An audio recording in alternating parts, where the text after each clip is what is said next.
Hey, well, my clock here says 2 p.m. Eastern, so good afternoon or good morning to everyone, depending on where you're tuning in from.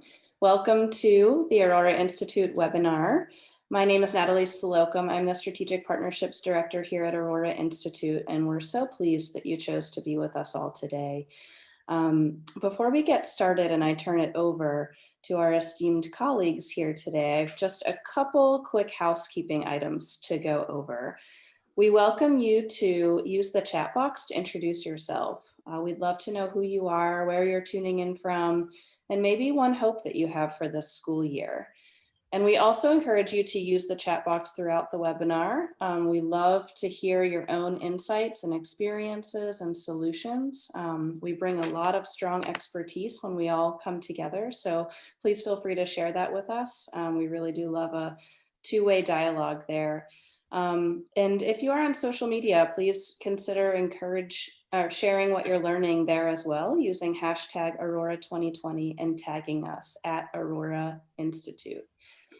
And today's webinar will be recorded and archived, and we'll make that freely available for you all on the Aurora Institute website. So with that, I am so honored to have with us here today, Dr. Karen Hess, Rose Colby, and Dan Joseph. So Karen, why don't I go ahead and turn it over to you? Great. So we were just talking about the snow in Utah. A week ago in Vermont, where I am, it snowed almost a foot. Today it's 70 degrees. So we're enjoying the sunshine a little bit more. I am a former classroom teacher, building principal, Title I director, curriculum director, and worked for many years with the Center for Assessment. Most people know my work with depth of knowledge and the cognitive rigor matrix and performance assessment. And I'll pass this to Rose to introduce herself. Thank you. I'm Rose Colby, and I, like Karen, spent my time in the classroom as a biology and chemistry high school teacher, went on to high school administration and then middle school principalship for a number of years, and then went into the teaching at Plymouth State University when I retired from my principalship in New Hampshire, and had the opportunity to begin work with all of the work that really started in the around 2006, 2007, around developing what we know now today to be the competency framework in the state of New Hampshire. I consulted with the New Hampshire Department of Education, Paul Leather, and his good work. And then with Two Revolutions as one of their design specialists in competency education, as well as writing a couple books and working with Aurora, Nicole, and through the years that we were doing the ramp up to what competency-based education is today. Dan, I'll let you take it. Thank you, Rose. My name is Dan Joseph. I am here in Maine, where just like Vermont, if you don't like the weather, wait a minute, it changes. Yep. I started off as a high school social studies teacher here in Maine, went on to become a building-based administrator. And during that time, I was very active in the state work around what was then proficiency-based grading and scoring, and they wanted to build a proficiency-based report card. During that time, I was given an opportunity to work with the Reinventing Schools Coalition, as well as one of the initial Innovation Lab School projects under Gene Wilhoit. It was during that time that a lot of my experience that I've tried to bring forward was really honed. I would like to say that in all my time, whether in the classroom, working with systems or supporting schools in like transforming their systems, I always felt that there needed to be a very student-centered approach, I basically left building leadership in the state of Maine to work for Reinventing Schools Coalition, which was then acquired by Marzano Research. And I was associate for them and just felt like I wanted to go off and do projects that are more directed and focused with a coaching attempt for it. And currently I have my own business, Competency-Based Education Solutions. Paul Leather introduced me to Rose. Rose's framework, which she's going to talk about, and we're going to introduce you to, and working with Karen, the three of us decided to get together, and this was the culmination of our efforts. We're very excited and proud to share this book with you today. We're going to give you some of the framework that's within the book and some of the strategies that are as part of the book. But this book for us represents all the interactions and all the work and all the blood, sweat, tears, and hard work of the people we've worked with. We brought it into a compilation, which I believe is a toolkit. It also supports you in identifying where you are on this journey in making that shift to a competency-based learning. It also helps us identify what, why, and how for that journey for you, and strategies to help you move further down that journey. So we're really excited to have you here today to walk through that book. And if you were to think about this book, because the primary, we knew right away, given all of our experiences, that this was not a flip of a switch. This really was a shift. And when we thought about the shift that systems go through in moving away from a traditional to a standards-driven to a competency-based system, we felt that there were shifts in three distinct areas. But not only shifts in those three areas, but those areas are interrelated. In order for this shift to fully be realized, we needed to be thinking of how the system interrelates in these three areas: the organizational shifts, teaching and learning shifts, and student-centered classroom shifts. Throughout our time today, we're going to walk through these three areas and give you some information. And we're going to hear from we're very excited to have a district share with us today. And we're going to basically help you identify. Our whole goal is to help you identify where you are in relationship to where you want to be. So if you were to think about those organizational shifts, just being a part of a school district addressing the COVID disruption. It's not just what's going on in the classroom, it's what's going on within the district to help support that shift in the classroom. We had to think about policy. Do our policies, one of the most immediate ones is graduation policies and grading policies, leadership, professional culture, and professional learning. All of those three kind of come together. Rose is going to walk us through some information in those areas to help you identify where you are on that shift. The next cog or gear is the teaching and learning shifts. And these are, is it enough just to have academic competencies? Do we need to be thinking of how we integrate competencies and standards to generate a body of evidence? And we're also looking at personal success skills. Karen's going to walk us through. I will also be addressing, as we start to move to a competency-based system, we're looking at a holistic, deeper aspect of learning. It's not just the content. It's the knowledge, skills, and dispositions that really need to be thought of as we're redesigning and transforming our system. And Karen will also be walking us through some performance assessments as well as body of evidence, how we collect that. And then the last gear is the gear that I will be spending some time with near the end of this presentation. And it's really making sure that our traditional structures that are maybe traditionally teacher facing, we're making them more student facing, but also changing the role and responsibility of the teacher and information as well as the learner. And that's what does core instruction need to look like in a competency-based system where time is truly a variable? What is pacing, or how do we set pace? And I'm going to just walk through all of those in a little bit deeper way further on in this presentation. So that's where we are in terms of how the book is laid out, and we're going to kind of focus on those three areas throughout this presentation as a way for you to understand the book. Speaking of our outcomes for today, I'm going to pass the ball off to Rose in a minute. She's going to talk about the 5 components. This is the architecture or the redesign and architecture of the way educational systems need to be viewed. And we feel that there's an interplay. So she'll give us a good overview of that. And as we're thinking about these 5 components and you're thinking about those 3 shifts, we want you to consider, where are you in relationship to these 5 components? And within these 5 components, how are you managing or directing the shift? Or if you're trying something, what is that component that may accelerate it? Or what's that component that may be blocking it? So we want you to think about how you're going to make equitable, student-centered shifts that promote learning. And I like to think of the second bullet as working smarter, not harder. And then finally, we're hoping that as we're going through this, and this is where the chat will hopefully come in, and you'll have voices as learners for us, and directing our flow of information.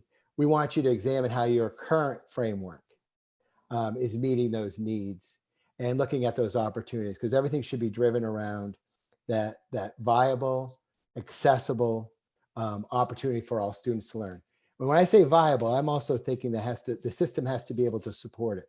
The teacher in the room needs to feel supported in bringing that to reality.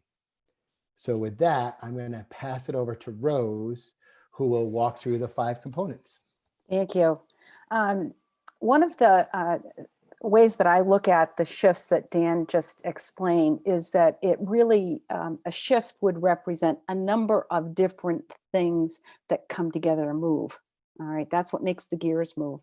And the gears are really connected to one another. So it's very hard to do this work without being aware and open to other things that are happening within your system. Okay, so we really did try to take a systemic approach to this work. Many of you are doing work not just at your school level, but across your school districts, K through 12, let's say. And you have to be very much aware that when you move one of those gears in one of those 3 areas that Dan just explained, that somewhere someone else in your district is moving maybe another gear. Okay, and so it's very, very important to get that really global view, kind of looking down at what's happening across your system to see how sets of practices, sets of things that we do will make these gears move, and how we have to be aware of when one moves, it's going to affect another one. Going deeper into the structure of things, we really wanted to take a look at that architecture for CBE. I tell folks that if you're moving towards competency-based education in some fashion, okay, you're outgrowing the framework of your traditional model. Moving, through these different pieces is not a plug and play deal. You don't unplug a piece of your traditional ways of doing things and plug in something new. Everything around it has to change also. And so we used the architecture for CBE that I did in my second book as really a framework for you to think about. Traditional education is really about curriculum, instruction, assessment, and grading. And it's a little different with CBE. All right, our first area that we really spend time looking at, and not maybe the first area that you're going to look at, but a really kind of foundational piece is, what are your competencies? It seems like a natural question to ask with this. And we really want to distinguish that the competencies there's 2 kinds, if you will. One is the academic competencies, all right? Content and skills. The other are those personal ones. Some people call them personal competencies, dispositions, 21st century skills, graduate profile competencies, lots of different names for that. Work study practices is another one that you've probably heard of. I'm just speaking here in this first area up here in these competencies. What are your academic goals? And not standards. Standards are much smaller than competencies. Okay, your competencies are your big ideas. Wiggins and McTighe would say there that enduring understanding is the why of the learning. Those are competencies. And then that other set that sits alongside it that are more developmental in nature, that students have a personal stake in really addressing, speaking to, and designing personal development goals around, are those personal success skills. All right. Lots of these personal success skills are found usually in the profile of the graduate. If your district is doing this, you don't often see in the profile of a graduate deep conversations by parents and community members and teachers that will say one of the goals of being a graduate is getting a B in English. They're going to be speaking to communication skills. They're going to be speaking in terms of critical thinking or self management skills or collaboration. Those workforce and college and career readiness skills that your community, and I know as educators, we value, but in this framework, you must also teach to those as well as assess those. But you have to spell out what they are. Hello? And you have to look at what it looks like in second grade Get or 'em fourth started, then grade get in. or fifth grade or sixth grade, right? So really nailing down those competencies becomes a very important part of the work that you do. Today we have as our guest Eric Lasky and Lisa Bellata from the Ridgewood School District in Illinois, the high school there, and they're going to explain the process that they went through to develop these goals, okay, for their students, and really speak to maybe some of the barriers, some of the hiccups, some of the difficulties of the work, as well as some of the wonderful things that have happened as a result of being very explicit about what these academic and personal goals really are and how you integrate them as part of the teaching and learning within a school. It really, in doing this, we say, we want students to own their learning. They have to know what they need to own. And oftentimes we're very, very opaque in what we want our kids to do, but maybe they don't have the realization for what they actually need to know and be able to do. So those competencies pieces, dear to my heart, in terms of spending a lot of time in developing models. We now are fortunate to have models from all over the country that come from all different sources. We can kind of lean out to a lot of different people and say, hey, do you know anybody that has a good set of competencies in science? Yeah, I can come up with 20 of them for you. We've got people doing this work. And we always say for these pieces, you can adopt and adapt. Take somebody else's, give credit for them, and then adapt them to make them your own within the system that you're in. It's got to fit you. You can't look at any district or any school, send your teachers off to see it, and have them come back and say, we need to be just like them. Your teachers are going to come back and say, well, we saw this, but we didn't like that because that wouldn't work for us. I mean, you're going to get a lot of yeah buts, right? So these pieces become important. Those personal success skills, we really, really see their home now in the process that you do as a school and a school district, if you're K through 12, to really define what I call what it takes to get a handshake at graduation. That is the contract that you are making with your community, that in fact, that student who's come through the system is ready for workplace settings, is ready for their next step in their academic lives as well. Okay, so again, you're going to call them different things, but you really have to go with what your community values. I'm thinking of Kettle Moraine in Wisconsin. They met with the industries in their community and said, what are the particular workplace habits, or I'll call them success skills, that you would want to see as a first responder in your community? What would you like to see for the manufacturing characteristics? Who would be successful, all right, in those environments? Are there particular habits that they need to have? And they use that to create their set of personal success skills that they really have integrated right into the teaching and learning practices K through 12 within their district. Okay, the world of competency-based education is all about show me what you've learned. Don't tell me what you've learned, show it to me, which means learning formatively many of what's most important to know and be able to do, to work with students as they learn.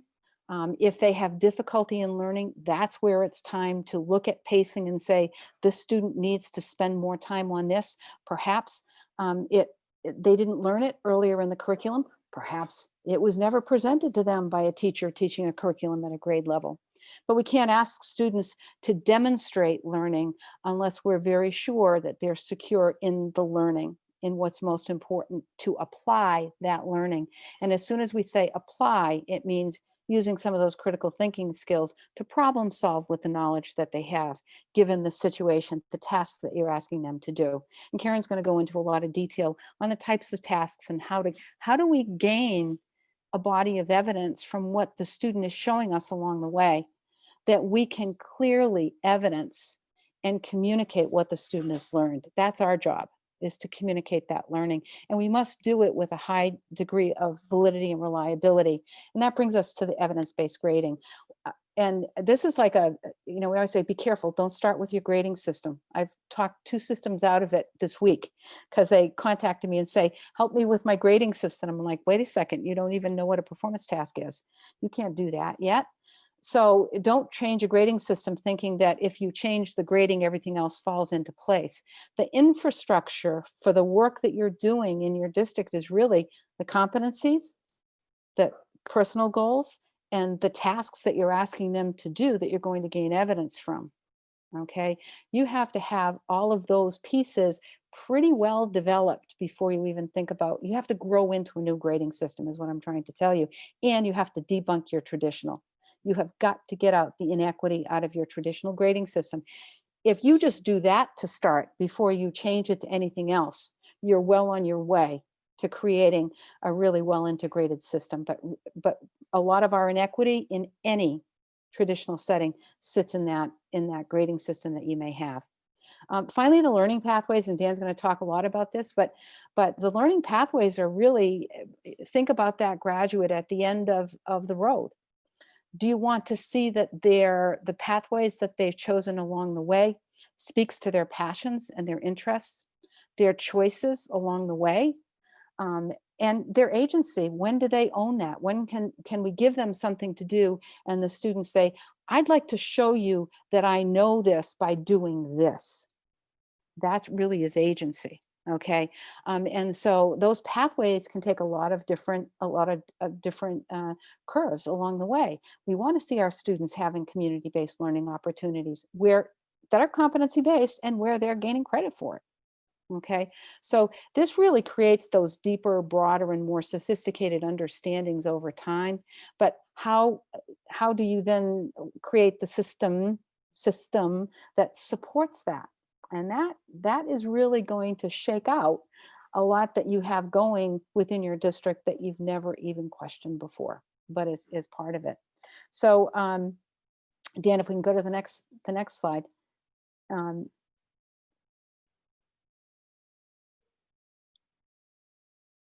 don't think I have it. Hold on. I think I lost you, Dan. Did you go to the next slide? You did. All right. I am just going to go here. Hold on. I had a gremlin. Here we go. We don't like gremlins. So what we've really done, and this is part of the book, okay, and each of us has used this readiness tool has 5 parts to it, and it syncs with the 5 parts of the CBE model that I just presented to you.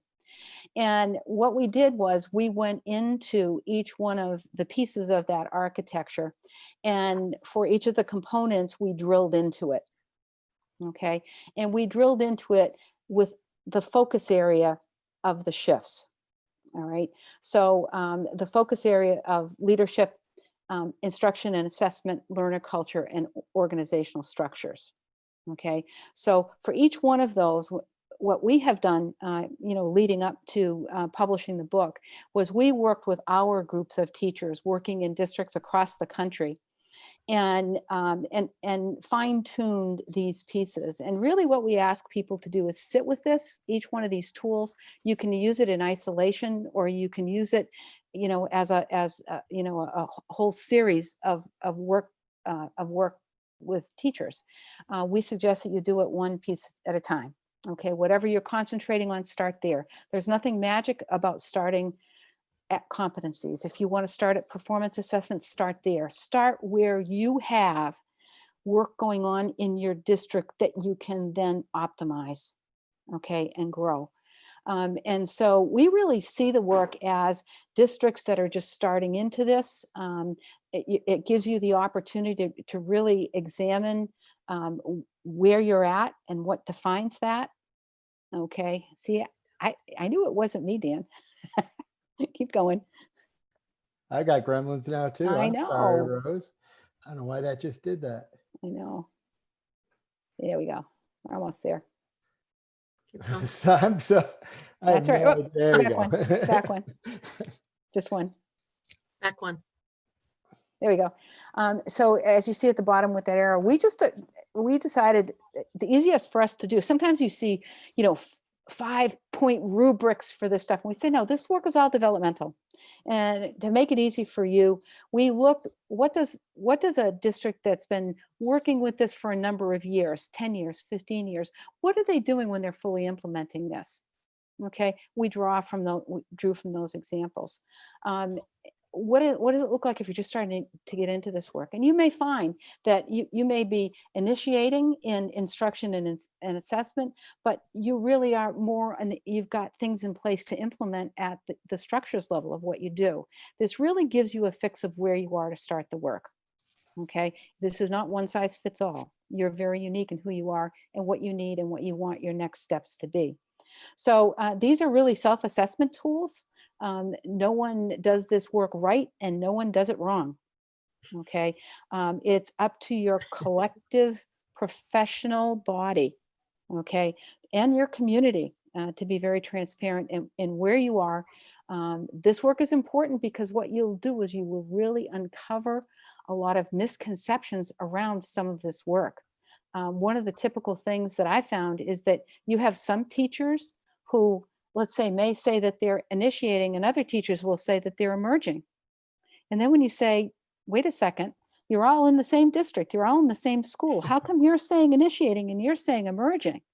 Well, one group is going to say, well, I didn't know they were doing that. Well, that's because that other group was involved in professional training in a particular topic that these other teachers didn't have any knowledge of. Okay, and yet the people that are doing the work are thinking that everybody's doing the work.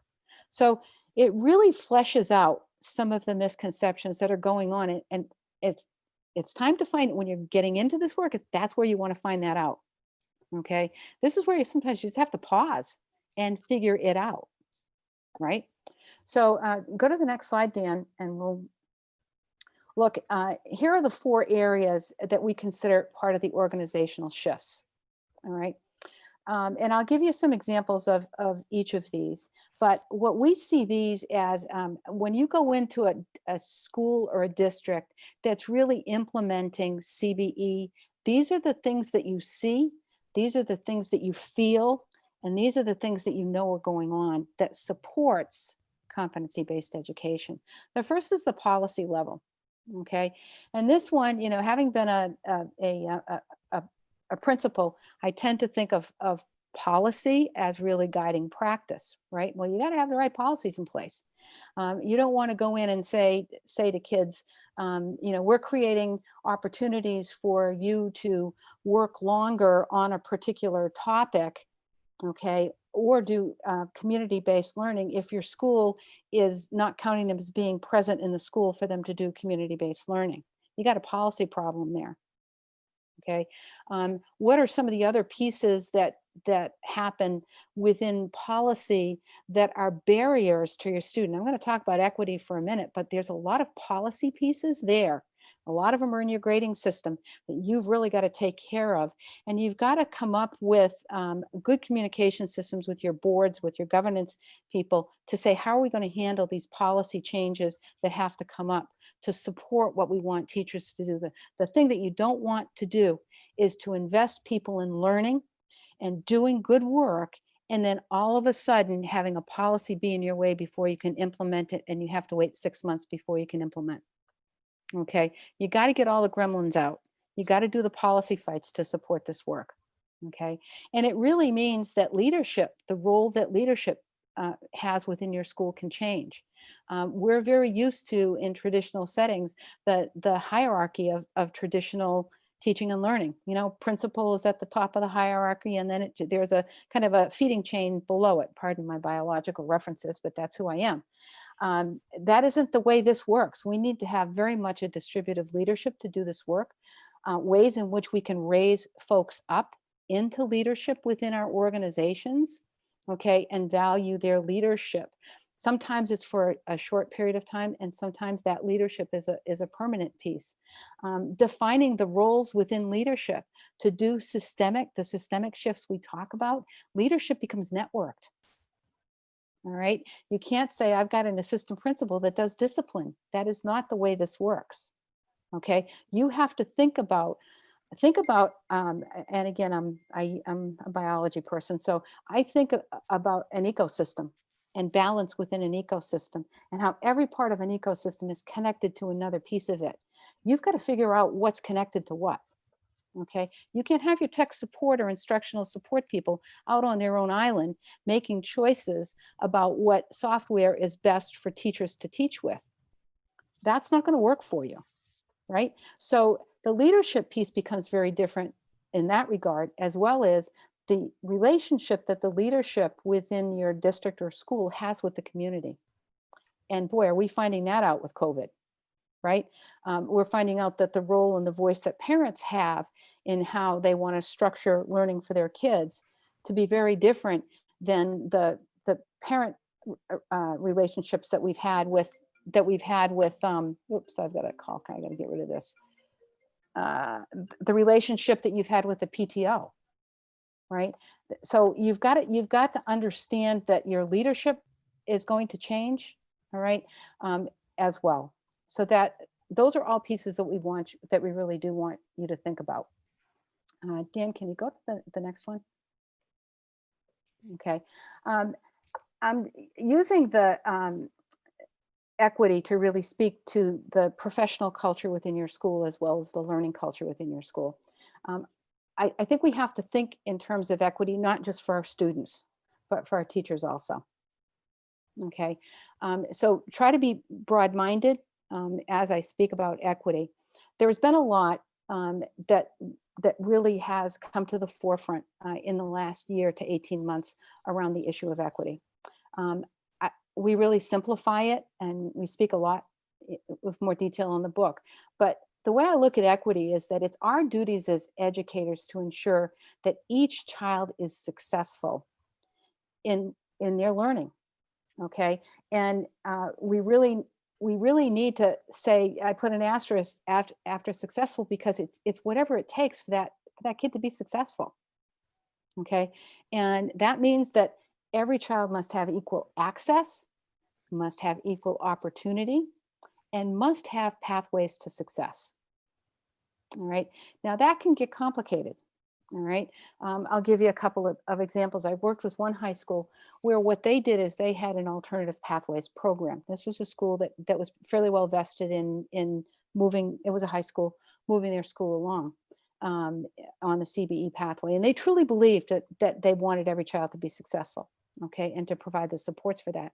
Well, they knew they had a population of kids who were independent of their parents. They had a population of students who were single parents, and they had a population of students who had mental health issues. And what was happening was these kids were engaged with school in a way that when these barriers came up for them, they disengaged from school. And what this particular school did was they first went in to find out, based on the last, I think it was a year or two of their history, who were the students that disengaged from school, and they contacted them. And they say, why did you give up school? And they came up with very real world barriers that prevented them from getting to school in the morning, staying in school all day, okay, and going home, okay, to a secure home. And so what they said is, these are our kids, then what do we have to do to support them? And that gave birth to what they call their alternative pathways programs, where it gave them access to the learning that they needed in the schedule that they needed, with teachers who were working beyond the school day and into the evening. They gave them opportunities that didn't require them to be there at a particular period of time. They actually introduced online learning as a piece that would give them greater opportunity. They would come to school, they would meet with teachers to help support them. If they were having difficulty with their learning, they were problem solving the blended learning environment that they had with kids working online. And then they created some pathways to success. They created community-based learning opportunities that they could gain credit by. They wanted their kids to be successful and graduate from high school. And that was the goal. So take a look at how that changed policies that they had, how it changed the opportunities that they had to get there. The leadership changed to create this program, all right? And it also created a different learner culture for these kids, as well as professional culture. Now we're asking, We were asking teachers to go out in the community at the work sites that these kids were working at. And it was their English teachers that were going out there, right? And they were asking the students to interact with the adults in their educational life in a very, very different way. It created a different learning culture. So equity, if we're really say that we're committed to equity, we see just past the obvious. The obvious oftentimes is racial and poverty. Okay, and I know I've worked in New England is long known for its lily white nature. Working in New Hampshire, we had like a 93%, race of we were all white folks there. Okay, well, we don't have diversity problems because we don't have any black kids in our school. I'm saying, what? No, that's not it at all. Okay, that can be a piece of the conversation, but it should not be the whole. Okay, it's equity really means any child of any color, of any background, of any home situation, that we need to provide access for opportunity and pathways to success. And our system has to provide whatever it takes for that child to be successful. Okay, go to the next one, Dan. We use 4 different drivers, okay? And COVID really brought this to bear a little bit. What we know, for example, with these 4, time, talent, technology, and resources, what we know hasn't worked, and maybe some of you can speak to it, but if you just took your school schedule when you were doing face-to-face teaching and just put it online, it doesn't work. Okay, and you probably have parents screaming about it already. All right, well, it's really forcing you to look at how do you use time differently. Our schools that do CBE know, okay, that in order to do really deep learning, okay, and to support individual student pathways, you need bigger blocks of time for kids to learn. Create a schedule that looks that way. You can't say we have to do something this way because our schedule does it. You have to use time as a driver to change it. Okay, using your talent differently. Dan's working with a school now, and he'll tell you about it, where they take a grade span approach. They don't assume that every student sitting in that 3rd grade classroom is a 3rd grader relative to the curriculum that they know. Well, how do you create a different use of your professional and paraprofessional resources to support kids where they are in their learning? It means you're going to change time a bit. You're going to change how you use your teachers. How you use technology has been a huge, that's one of the huge boosts. Right? I hope that when we go back to face-to-face teaching, we'll use what we've learned on how to use technology back in the face-to-face setting, because it is a wonderful adjunct for learning, okay, and resources. And we know how we've had to scurry around using different kinds of resources to support kids. I have a friend who's an assistant principal in a city outside of Boston. And she said, my role as an assistant principal has changed. I'm now the outward outreach person for my school. I now go into the homes to help support the kids and the parents who may be having difficulty using resources differently. Okay, all right, Dan, want to go to the next one? So I'm pleased really to introduce Eric Lasky and Lisa Bellotta.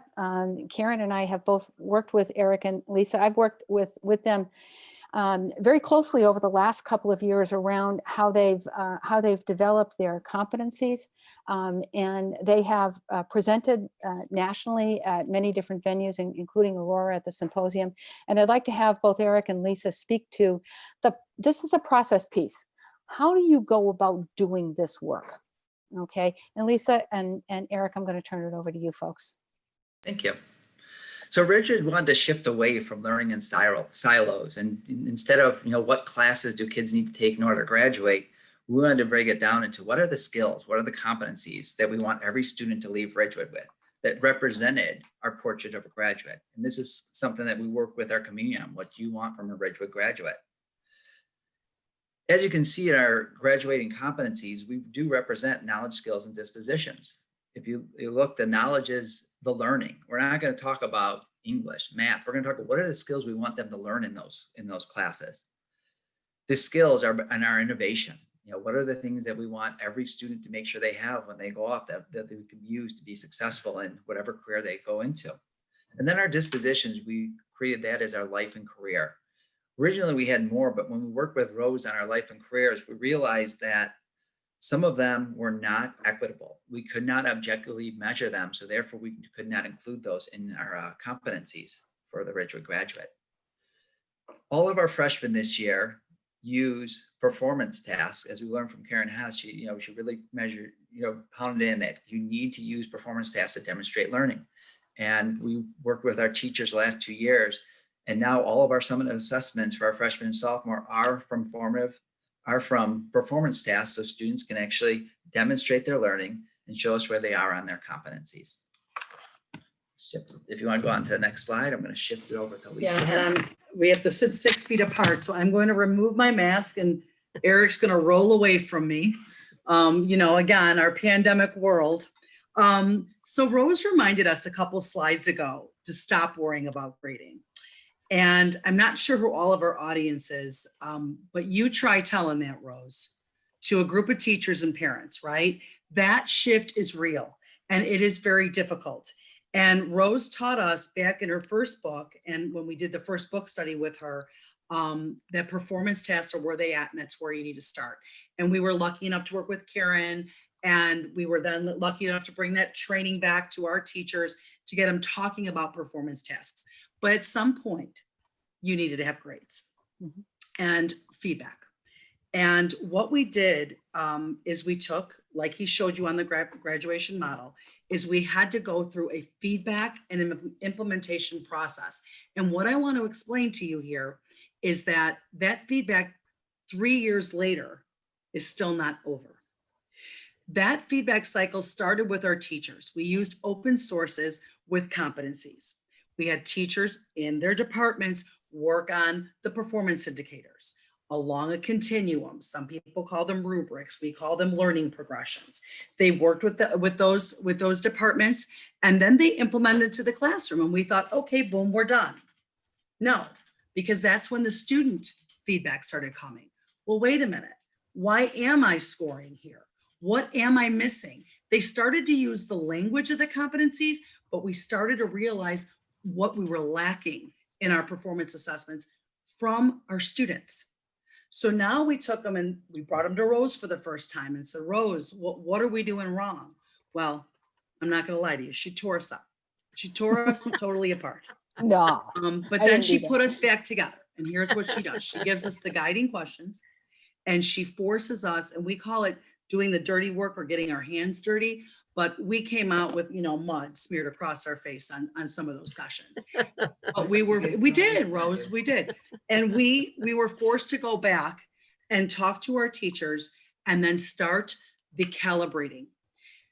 At this point in time, we've done calibration protocols in professional learning communities with every single one of our competencies per skill, using Ridgewood student work for two purposes: to one, set those anchor tasks, and two, to make sure that the language that is there is what's demonstrating the learning that we're looking for. But we didn't stop there, because then we started thinking, who else needs to see this? If we want more dual credit opportunities for our kids, if we want to make sure the remedial needs are met before leaving Ridgewood High School, who needs to see this? And we brought it to our community college. We got their feedback. We made changes. Then we went to higher ed, got university feedback from the four-year state schools and some private universities, and we made some changes. And then we went back to Rose, who still made us make some changes. You did, Rose, remember that? I do. You did. We felt pretty proud when we were showing you at the end, and then you were like, That was good. and you got us again. And she did. And she forces you to think and to redesign and to try again. So now we felt like, okay, we've been through all this. Now we're ready to roll. Well, we are now in year 3 of using these competencies. I will tell you that as of September, even remotely, we take the current Ridgewood student work, because our demographics keep changing, our students' needs keep changing, and we are now doing it all over again. Every month we do a calibration protocol. And at the end of it all, we will take all the feedback once again from all of our teachers, our protocols, our students, and we will see what changes need to be made. Because this process, and this is what's important, it doesn't end. It is continually moving because we are continually moving. And we keep it for the year to do its due diligence, but then we use all that time in the year to collect data and devise and then go back and see what needs to be fixed, because we want to constantly be better for our students, so our students can demonstrate better and they can also get better feedback, because that's what it's all about, explicit feedback. I don't want to talk too long. I do want to invite you, when this pandemic is over, you are invited to come see us anytime to see their performance tests in action, to see, we'll take you through a calibration protocol, whatever you need, we're more than happy to do. Thank you. Thank you. Lisa and Eric, I just have one quick question. Have you found that one of the shifts of doing this work has meant a difference in learner culture and professional? I know professional culture you've alluded Can to. I tell you, in learner culture, what I'm seeing more, I thought it was remotely, but I don't think so. What's happening now is that it is November. Our kids are using the language. They're no longer saying, what's a level 2 again? What is it? No, they're using the language from the performance indicators. They're saying, oh, my introduction didn't really have an engaging hook. I need to go back and revise my introduction. And they're getting it, and they're using language. And this is through remote teaching. Could you imagine if we were face-to-face, what it would be like? And it's happening all over the freshman and sophomore class. So it is pretty amazing. And they have embedded the competencies in different ways. Some teachers are more successful than others just because of the way they embed the competencies.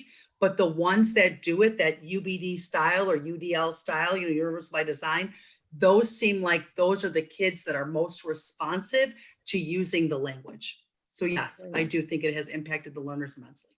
Great. Thank you. Thank you, Take Eric, care. too. Dan, why don't we go to the next slide and we'll open it up to give folks an opportunity. What we'd like you to do is thinking through, just what you've heard from Ridgewood from the conversation they had really on the architecture and the components of the systems.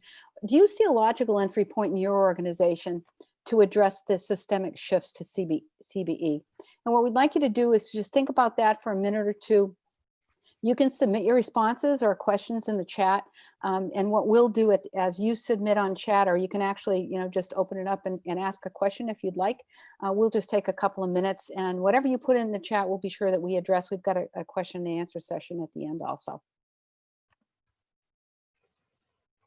So Jessica Gold put a question about sample protocols.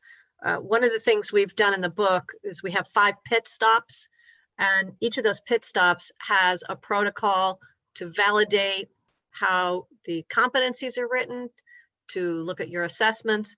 And I would reiterate something Lisa said, is that just because you've done it this year doesn't mean that your anchor papers, your samples are going to remain the same, because teachers get better at teaching, kids get accumulating their knowledge of what the competencies are. And so in all of my work, what we find with performance assessments, you will get better examples of work over time. So that's a reason you have to continually look for it. And so if there are other thoughts or questions, feel free to post them.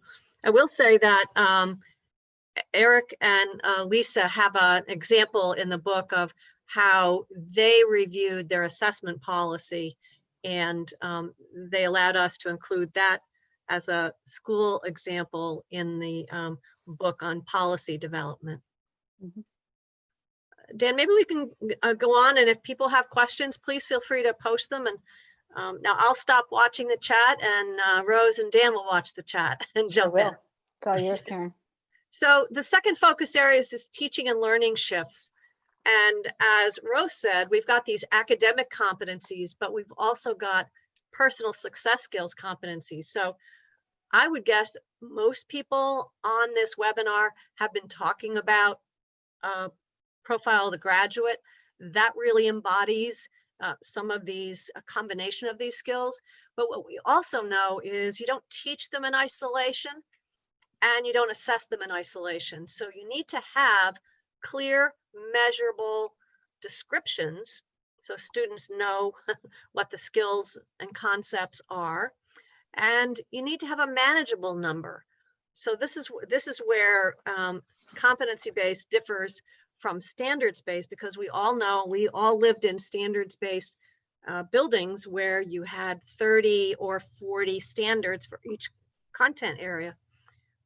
What we suggest is a smaller, manageable number of clearly developed competencies that describe learning over time.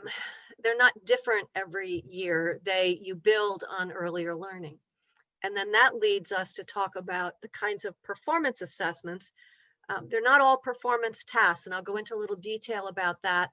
And then the grading and reporting, which, as we said, don't try starting there because you'll have to back up. Although the Illinois pilot that I worked with Eric and Lisa, they started with 1 or 2 competencies and learned how to build a performance assessment around those competencies.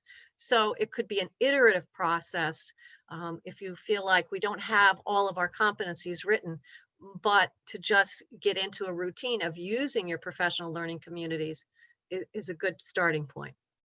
So let's go to the next slide. So this is the typical curriculum that I expected in my school districts.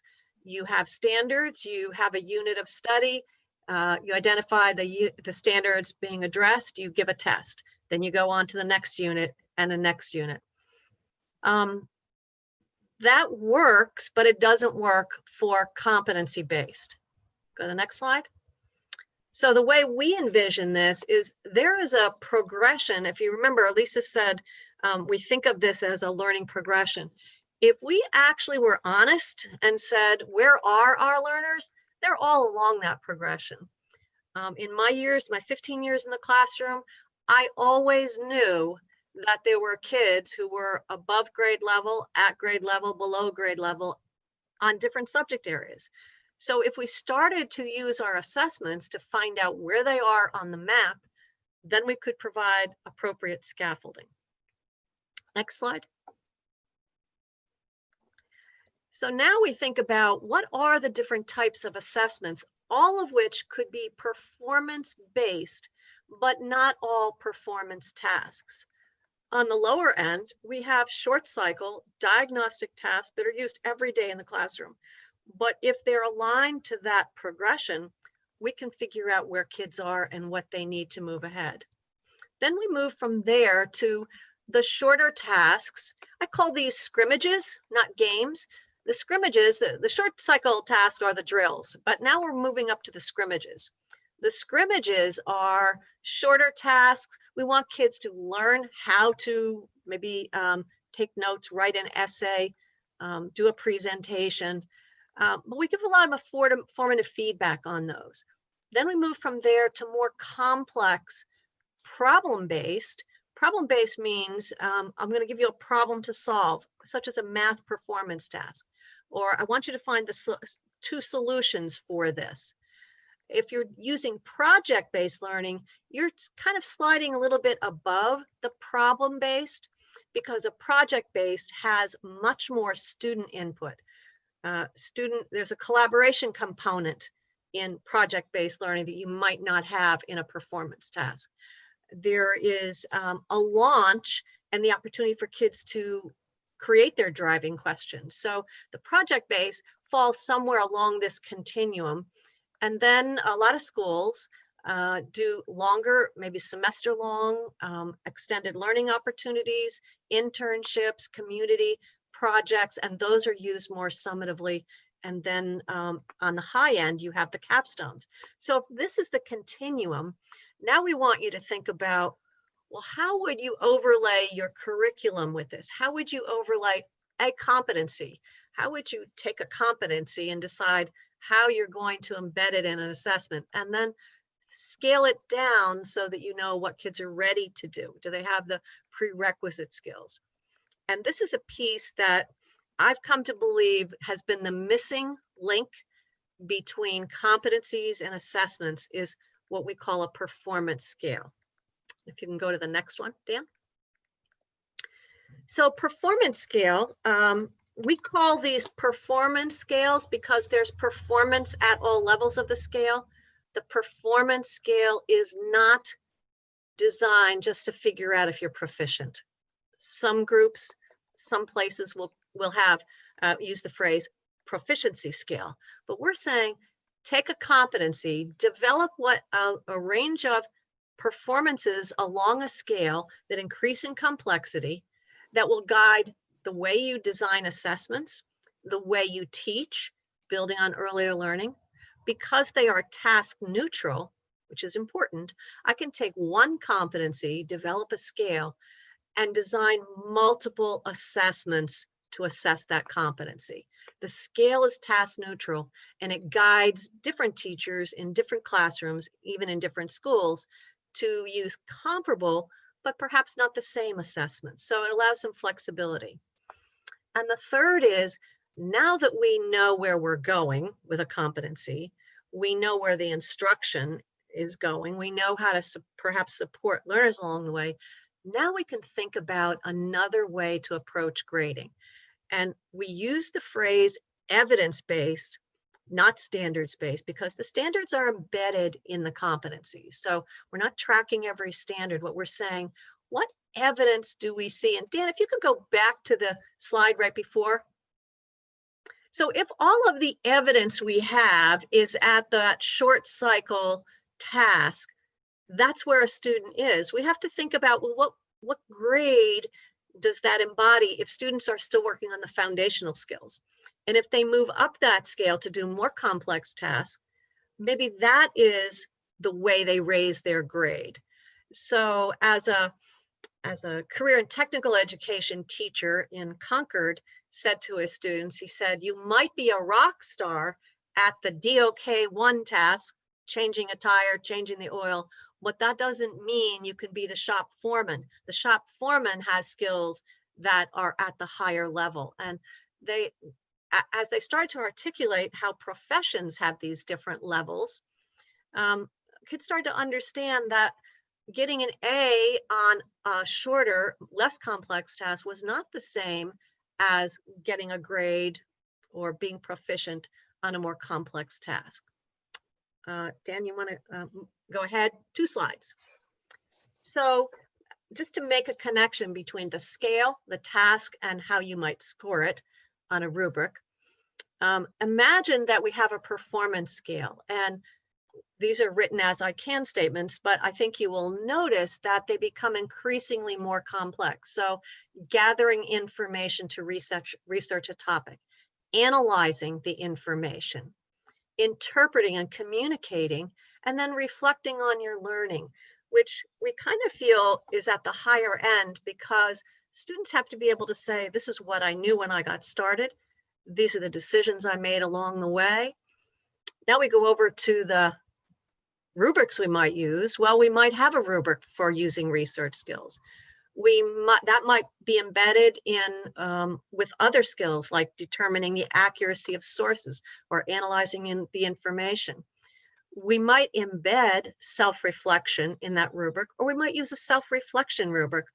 I'm going to reference one that we talked about in a session last week with some New Hampshire folks who have been working on a research-based developmental continuum for self-reflection.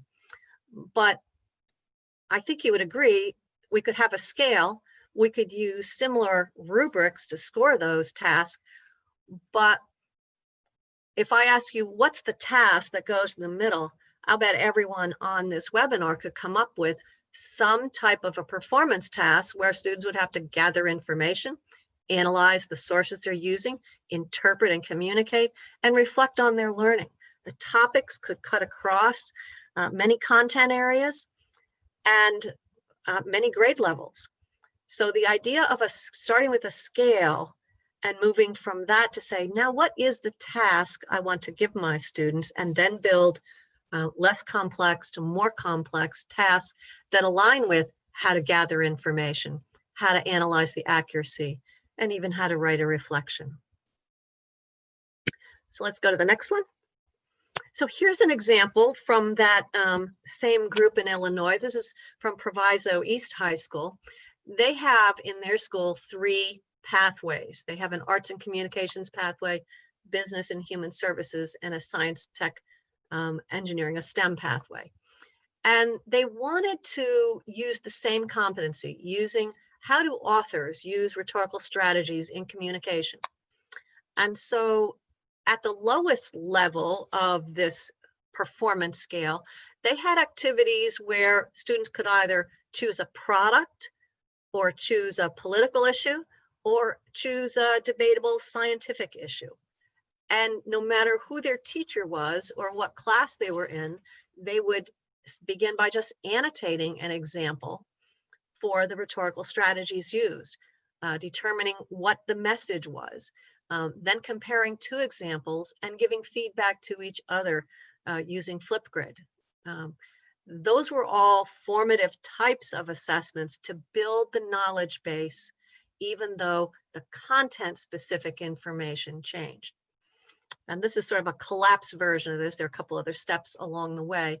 But at the higher end, then students created their original message, whether it be an advertisement, a political promise, a scientific treatise. They ended with a reflection. So this is the way a scale, one performance scale, played out in one school with many, many choices along the way. But students were, in all these classes, are building evidence that they can do many different kinds of tasks and show progress along the way. And let's go to the next one. So this piece on self-direction. This comes from a brand new piece of work from the New Hampshire and JFF group. It will be posted on the best-future.org website. But this idea of assessing personal skills, 2 things have to happen is that you have to be clear on what self-direction is. And from what the research says there are really multiple components of self-direction. The first is self-awareness. I understand myself as a learner. I know what I want to learn. I know why I want to learn it. I can start to own the learning, so initiative and ownership, by building in my personal interest into the task that my teacher has maybe provided opportunities to engage in. Goal setting is about taking something complex and breaking it into parts. So when students are doing these complex performance tasks, there was a time when I used to tell my students exactly how to do those tasks. I would tell them on step 1, this is what you do. On step 2, this is what you do, and so on. But we want kids to get to the point where they're collaborating, because collaboration is a big piece of self-direction. Get feedback from your peers, manage how it's going, decide how to manage your time, and monitor and adapt. So the visual of the rope, the intertwining pieces of rope, is this idea that we can teach these skills in isolation, but they only have power if they integrate with each other in a meaningful, relevant content that students want to learn or need to learn. And so one example on the next slide is just the grades 9 through 12 rubric. One of the things we found in New Hampshire, they call these work study habits, and they had numbers at the top of their rubrics. But when we started this project, we found out from students they really didn't like getting a score. And a score doesn't really go well with the idea of the rope, the inner relationship. So if you are actually applying self-direction skills, you are able to adapt, set goals, take responsibility for your learning. But the other thing we built into the rubric is if you start at the emerging level, you'll see descriptions of what it looks like when you're starting to use self-direction skills and how they build over time And you'll see examples of collaboration embedded in those. And so, as I say, the same place on my website where we posted today's PowerPoint, the PowerPoint from this presentation and a little bit more about these rubrics is also posted there, and they should be posted on the BEST website. It's a whole toolkit. The teachers also develop tools to give to their students, so their students collect evidence of their own learning, and then when they're ready to write a reflective piece, they have examples of what they've done along the way. So what does this all build to? Drum roll. This is sort of a visual of all these assessments along that performance scale. And Dan, if you could hit the first, the daily learning targets. These daily learning targets are things that happen every day. They're pieces of the competencies. There's multiple ways they can show. So again, we don't expect all students to be building their body of evidence with the same assessments. If they do well on something, great. If we find that they do better on an oral type of assessment as opposed to a written, we would make those determinations. But we always hear that we have to make decisions. Are kids ready to move on? And so these daily learning targets and these short cycle assessments are used to determine, are they making progress? Or are they ready to go on? As we move up the scale, we have a smaller number of summative assessments, which are performance tasks, or they might be a problem-based task, or they might be capstones. So there's a whole lot of things that might be used summatively. These tend to be include more than one competency. It might be an academic matched with a personal success skill competency. There's different formats, different types, and often students self-design some of these assessments. These are used to determine, are they showing competency, and is it aligned with our profile of the graduate? And what are the best examples to go into the body of evidence? So now we shrink it down a little bit more and we say, what we say to our students, what do you want to put in your body of evidence? What are the best examples of your demonstrations of learning? And if you think back to what Rose was saying and what Eric and Lisa were saying, this is why we have to have good tasks. We have to calibrate, we have to revisit so that we have good evidence. Because within the body of evidence, we have a committee, not a teacher. We don't have the meaningless mean averages. We have a committee of teachers saying, this body of evidence illustrates that students are making progress on their competencies. And so that's why you have to build it from what happens on a daily basis, breaking down the competencies, then putting them back together. And I'm going to pass this to Rose to talk about our view now of how grading might look a little bit different if you've built your system around performance scales, performance assessments, and now you're ready to think about grading and reporting. Yeah, thanks, Karen. I had to sneeze just about 30 seconds ago. I was hoping I wouldn't miss my cue. Yeah, what's the glue that can hold everything together? And in a number of districts that I worked in, there seems to be that bigger umbrella over things that you really need once things start falling into place.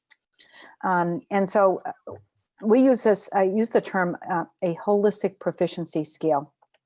Holistic means that what this will do is it will provide the generalized definitions, all right?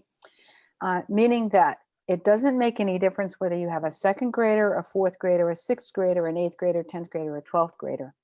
Competency means the same to every assessor, and it means the same to every student.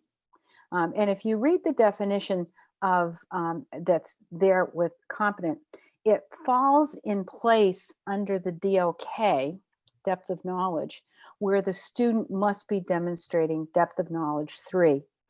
Evidence of learning that demonstrates strategic thinking. And so formally we'll say, and this is teacher speak, I would not put this in front of kids or in front of parents. Okay, this is where you all have to get on the same page of understanding. And to be honest with you, just chewing through this definition for competent with a staff will really invite an awful lot of questions, because many, when you start peeling off the layers of the onion, will have really been defining competent as completion and compliance. They completed the work. Okay, and that's not what we're talking about here at all. We're saying, based on performance assessment scores, do you see a consistent demonstration that the student is applying just the basic skills, the essential skills, and content that's needed? If it's found there using those protocols that you did to look at student work, then the student is deemed competent. Now, I have to go back also to say that this definition for competency also bleeds through the rubrics that the teacher is going to design for the competency task, for the performance task. So where the teacher is designing the competent, okay, it will have the language of demonstrating basic skills application and transfer of content and skills. So you carry, that's why this is holistic. It sets the parameters, and then you carry it through the design work that you do around the learning. Okay. So I think as teachers, you probably, and that can back into a grading system. Okay. So I have, for any competency, let's say the competency is argumentative writing. Okay. I'm going through a semester, and I have 5 or 6 times where a student is working on that competency for argumentative writing. Well, the scores for each of the evidence from each of those times where the student was working on argumentative writing goes in the argumentative writing bucket. And it could be that after, let's say, a whole semester, I'm looking at the score and I have to best represent where the student is in their learning. Okay, that's where I'm going to evaluate the body of evidence. Okay, well, most teachers don't have difficulty on 4-point rubrics to say what's competent. Okay, and what does an A piece of work look like? I know what a C piece of work look like, and I know what an A, but boy, trying to work out systems that support the B is really difficult, because the language gets so muddy that it makes it difficult for teachers to actually, with reliability, score a 3 on a 4-point rubric. Okay, if 2 is competent. So so think of, I've got this bucket of scores on argumentation writing, and I've got, Dan, who's an amazing writer. He will try to argue his way out of anything. No, that means he's a talker. Yeah, well, he does that too. But the thing is, he's able in his argumentation to really show that he can analyze and synthesize content within social studies, but also he's able to draw on his data analysis and statistics to also support his argumentation. Well, now he's extended his understanding for the concept at hand. So I know that piece of work is an A when I see it. Okay, so if Dan's bucket of scores is all A's, I, as the assessor, the evaluator, can say he's got an A. Okay, and I can look in that bucket at any point along a year or along a semester and give a fair evaluation of where the student is at. That's why we can build a grading system, a letter-based grading system, on a competency-based system.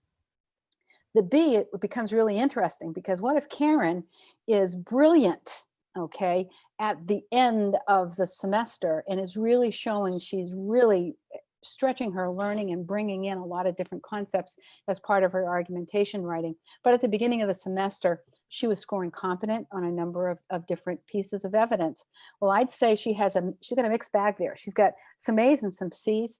The best representation for where she's at, okay, is either to think through and say, I believe the best representation is an A, because that's where she is at now.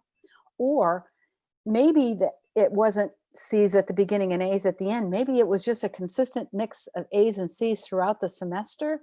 I would probably say the best representation for her learning is beyond competent. Competent wasn't enough to describe it, but advanced competency was too far to go with it. So this is what a holistic proficiency scale can be used for. It can stretch into report card reporting changes that you want to make that best supports the teaching and learning. The not yet competent becomes really important though. Okay, and this is what competency education is really all about.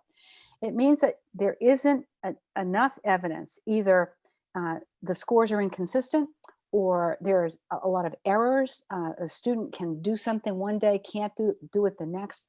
You are convinced, as well as the student looking over their own work, okay, that they're not yet competent. It means maybe something's missing, they have to go back and relearn. It means that, and this could be as they're learning it. You don't have to wait till the end of the semester to find this out. With every piece of work, you can figure this out. Or you may have, the student very simply needs more time before they become competent. And so not yet competent is as informative a grade as a C, a B, or an A. Okay, we use the insufficient work shown for a student who isn't producing. You cannot assess something which you don't have, which you don't see. You don't have evidence to score a grade on it. And that's what insufficient work shown means. And you don't, again, wait for the end of the semester to really engage with a student, whether they're at NYC or IWS in their scoring. But see how you can take this all together. You're using the same parameters for looking at student work through in that performance assessment as you are for the grading parameters that are eventually going to communicate the grading. Now, this would be for academics. Okay, you separate out, and this is best practices in the standards-based world, you separate out the non-academic or the personal skills from the academic work. And that's a different way of reporting out. Okay, I feel like Steve Kornacki. You know, it's wow. All right. So go ahead, Karen. Well, yeah, I was going to say, while people are maybe posting questions, I wanted to respond to a question that Stephanie put in about, I know you responded to it. How do you know that you're assessing all of the standards? And in our development work, I'll use the example of New Hampshire. I have their competency, their model competencies posted on my website.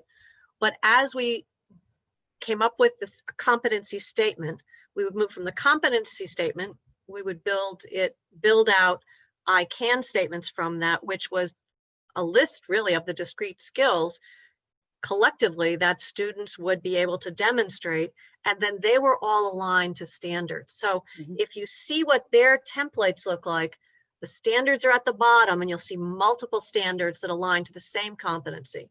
You'll also see that the same standards might align to several different competencies. So every time they're using research skills, they're hitting that same standard. And it's worth doing that work up front so you can say, good, I don't have to track every standard. If they're demonstrating the competency, they are also demonstrating the standards. Yeah. And we also use the notion of clustering standards together so that you're not doing the discrete, here's a standard, I'm going to teach it, and we're going to assess it. Cluster standards together and really look through the complexity of what you're asking kids to do. And just to kind of piggyback, I'm actually working with a district in New Hampshire. There's 4 high schools.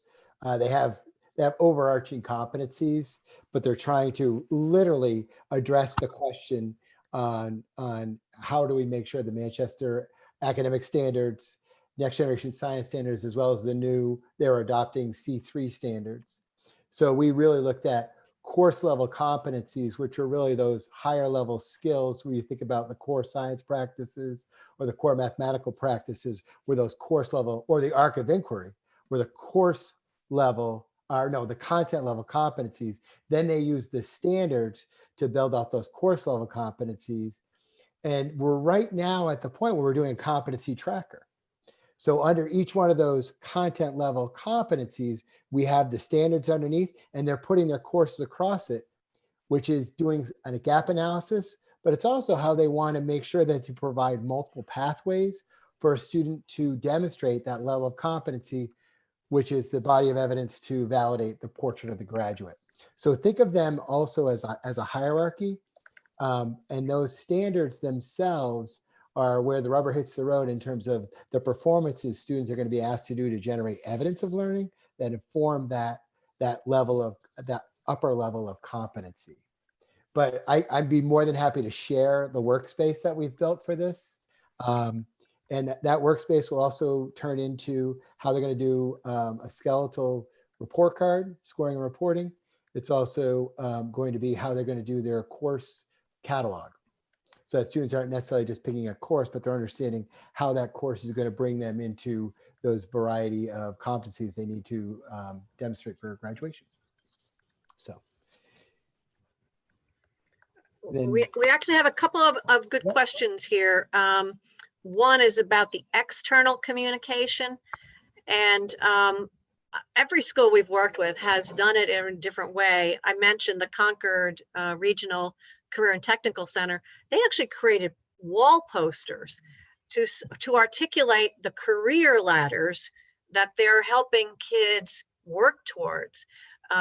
And those career ladders are really performance scales of the skills needed that become more complex over time. So that was unique to their school and to career and technical education. But there was also a comment about how hard it is to write competencies, to develop tasks, and so on. We agree. We totally agree. We don't think you can develop everything and then go on to the next step. It's iterative.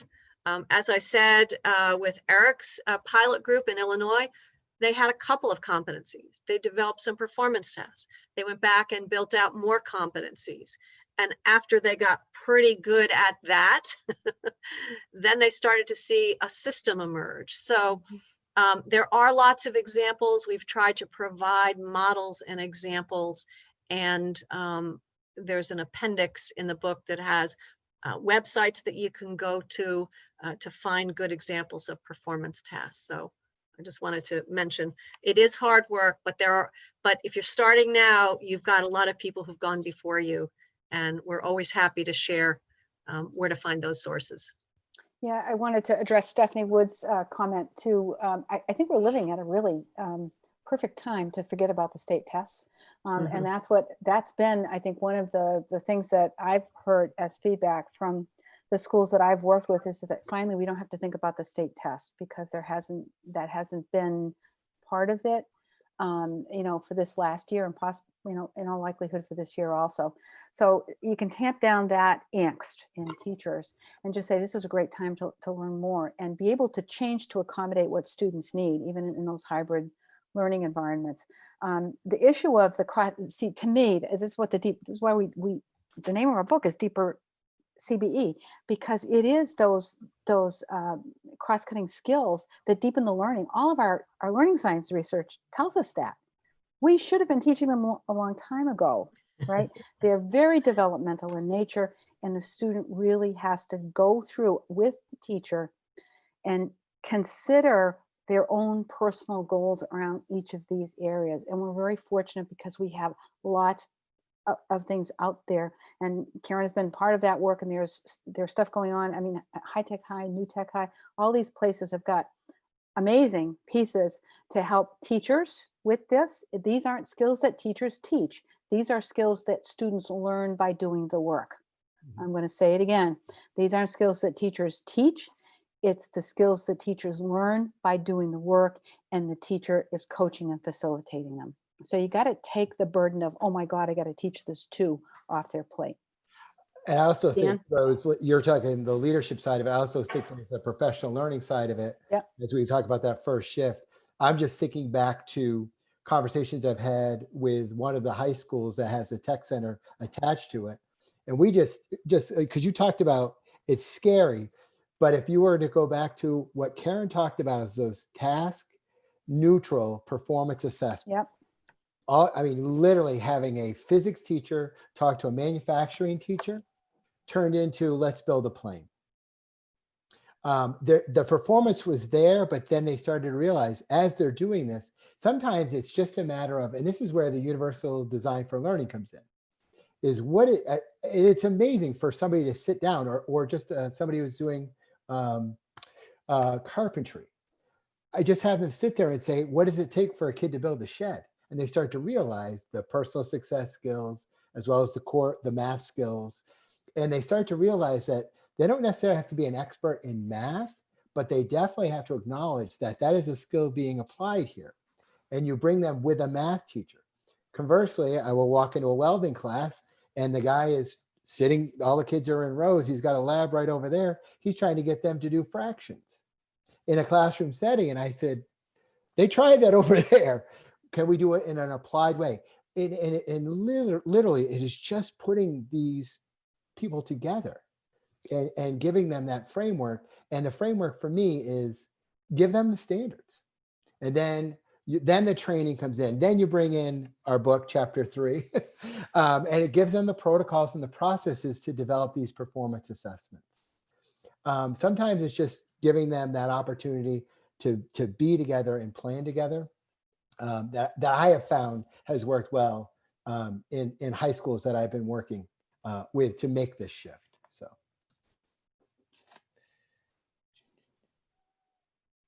So, and then we have a challenge and risk of teachers thinking that what they've done in the past with Yeah. more approaches lacked value. Need to be careful with our language. What are your thoughts about how you message that to teachers and leaders around the transition to CBE? One quick activity we have in the book is at a faculty meeting by department or by grade level, by group. What do you think the skills are the kids need? In other words, you've got to have those open conversations, and we kind of articulate, you start there. What do you think is important? Now, what are the skills we all think are important? And the portrait of the graduate starts to bubble up out of that. Teachers want something that's manageable.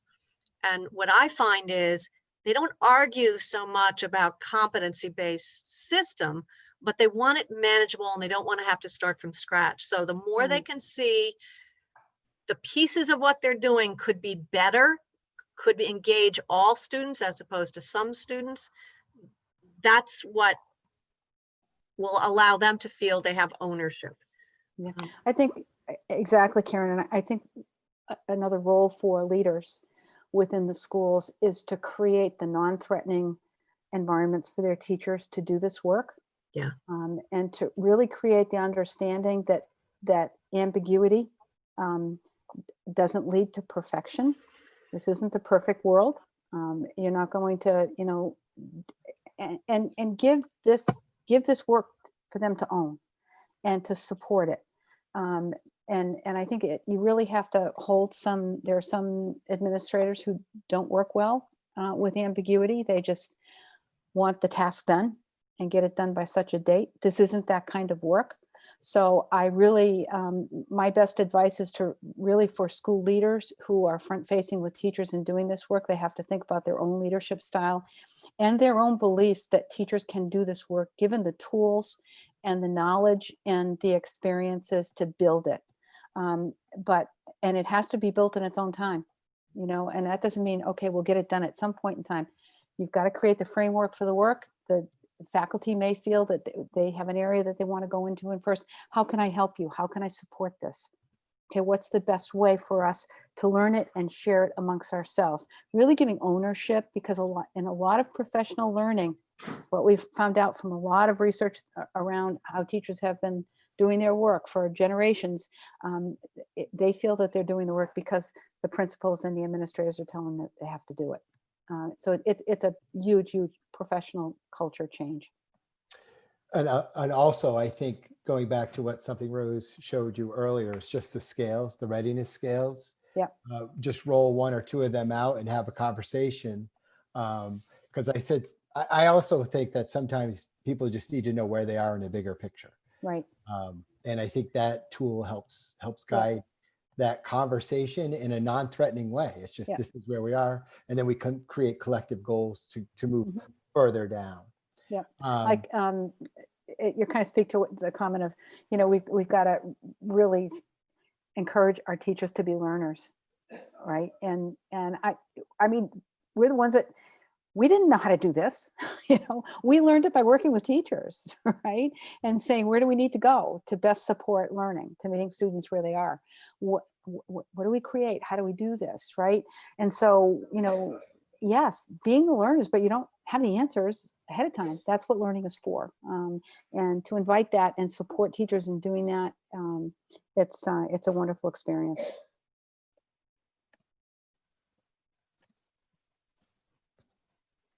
Okay, Dan, why don't, I'm going to write some responses while you take us through the next slides. Okay. All right. I'm going to go through the last section, the third gear. It's just student-centered classroom shifts. And when we think about that deeper learning and we think about the integration of knowledge, skills, and disposition, our core instruction, there are obvious things about our core instruction that may look differently, but I also think core instruction looks different in that it's meeting kids where they are, which requires a teacher to let go and really impart ownership and learning choices on those students. What does that look like? For some teachers, it's like anarchy. What are you asking me to do? So core instruction is going to be more personalized. I will also say, I think COVID and technology as a solution has shown them the value of personalizing that learning. They could put a group into a Zoom room and meet with them, attend to them. Pacing is always a challenge in any setting. As you look at, there's one of you and how many of them. How do you set the pace? Who sets the pace? And that goes back to some of the stuff that Karen spoke to. I'm going to talk about in this as well, is just basically looking at learning as not a series of events, but a progression. Events that build onto each other, that culminate in some applied evidence of deep learning.